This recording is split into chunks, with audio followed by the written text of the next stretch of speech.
Welcome to the Abdul Malik vlog. கேரளாவில் நடந்த ஒரு சோகமான சம்பவம் ஒரு 3 நாளைக்கு முன்னால் நடந்தது. என்னென்னா, கேரளாவில் பாலக்காடு மாவட்டத்தை சேர்ந்த ஒரு குடும்பம், ஒரு ஃபேமிலி, ஒரு 40 பேர் ஒரு வேனில் கர்நாடகா சிக்மகளூர் இதுக்கு டூர் போயிருக்காங்க. டூர் போனால் அதில் 15 சிறுமி அதில் இருக்குது. அவங்க குடும்பம், அவருடைய ஃபேமிலியும் இருக்குது.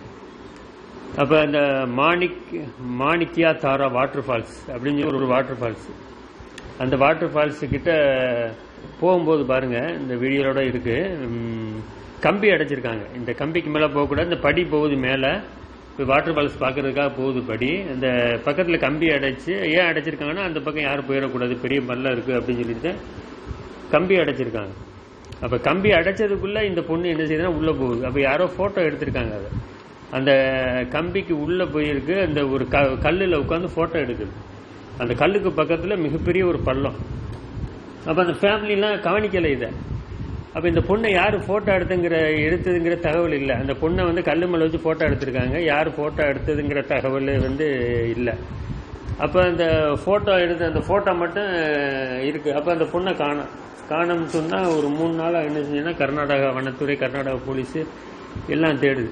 அப்போ இவங்க வீட்டில் சொல்கிறாங்க, என் பொண்ணை யாரோ கடத்திருக்காங்க, மயக்க மருந்து கொடுத்து கடத்திருக்காங்கன்னு சொல்லி போலீஸில் கம்ப்ளைண்ட் பண்ணுறாங்க. அவங்க வீட்டில் இருந்து, ஃபேமிலியிலேருந்து. கடைசியில் ட்ரோனை விட்டு போலீஸ் தேடுது. அந்த கல்லுக்கு பக்கத்தில் உள்ள ஒரு 500 அடி ஒரு பாறை மேலே பாடி கிடக்கு, டெட் பாடி. ஆனால் அது 2500 அடி பள்ளம். அது 2500 அடி. ஆனால் 500 அடியிலே அந்த பாடி கிடக்கு. என்ன, அந்த பொண்ணு என்ன சொன்னால் இறந்துருச்சு. ஏன்னா 3 நாள் ஆச்சுல தேடுறாங்க.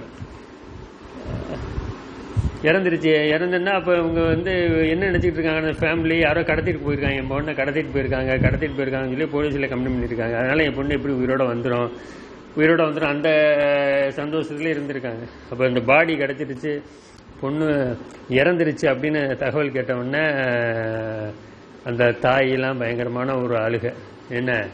என்ன நடந்துச்சு? அப்போ உறவினர்கள்லாம் சொல்கிறாங்க, இல்லை என் பொண்ணு எங்களோட தான் வந்துக்கிட்டு இருந்துச்சு, எப்படி தனியாக போய் அது கல்லில் உட்காரும், தனியாக ஃபோட்டோ எடுக்கும். ஆனால் தனியாக ஃபோட்டோ எடுத்துருக்கு, யார் ஃபோட்டோ எடுத்துக்கிற தகவல் இல்லை. அந்த இடத்துல ஃபோட்டோ எடுத்துருக்கு.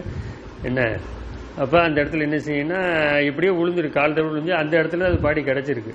போலீஸ் சொல்லுது, இது எந்த ஒரு விபத்து தான், இது எந்த ஒரு கொலையும் கிடையாது. இது இந்த கம்பி கேட்டு ஏன் போட்டிருக்கோம்னு சொன்னால், இவங்க என்ன குறை சொல்கிறாங்கன்னா, ஏன் கர்நாடகா கவர்மெண்ட்டு அந்த கம்பி கேட்டுக்கிட்ட செக்யூரிட்டி போடலை, செக்யூரிட்டி போடலைன்னு சொல்லி தானே கம்பி போட்டு வச்சுருக்காங்க, ஏன் கம்பியை தாண்டி போகணும்? அப்போ அந்த பொண்ணுக்கு விதி முடியுதுங்க. விதி முடியுது. அந்த விதி அங்கே கொண்டு போய் சேர்க்குது. அதை குர்ஆன்ல வசனம் இருக்குது, மனிதனுக்கு மரண நேரம் வந்துருச்சுன்னா அவன் மரணமடையும் கொலைக்களங்களுக்கு இறைவன் கொண்டு போய் சேர்ப்பான். எந்த இடத்துல மரணம் இருக்கோ, அப்போ டூர் வரணும்னு ஒரு விதி, அந்த டூர் அந்த இடத்துக்கு போகணும்னு விதி, இந்த பொண்ணு அந்த கல்லுக்கு போகணும்னு விதி. ஏன்னா அந்த கல்லில் இருந்து வானவர்கள் என்ன செஞ்சுட்டாங்கன்னா அந்த பொண்ணோட உயிரை வாங்கிட்டாங்க. அந்த கீழே விழுந்தது மூலம் அந்த பொண்ணோட விதி முடியுது. புரியுதுங்களா? இப்போ ஒரு மனிதனுக்கு விதி முடியாமல் அவனோட உயிர் போகாது. அப்போ இந்த பெண்ணு இந்த இடத்துல மரணமடையும்னு இறைவனோட விதி. அதுக்காக இறைவன் அந்த இடத்துல அந்த பெண்ணை கொண்டு போய் சேர்த்து அதை உயிரை வாங்கிட்டான். ஆனால் இது எந்த விபத்தும் கிடையாது அப்படின்னு சொல்லி போலீஸ் துறை தெளிவாக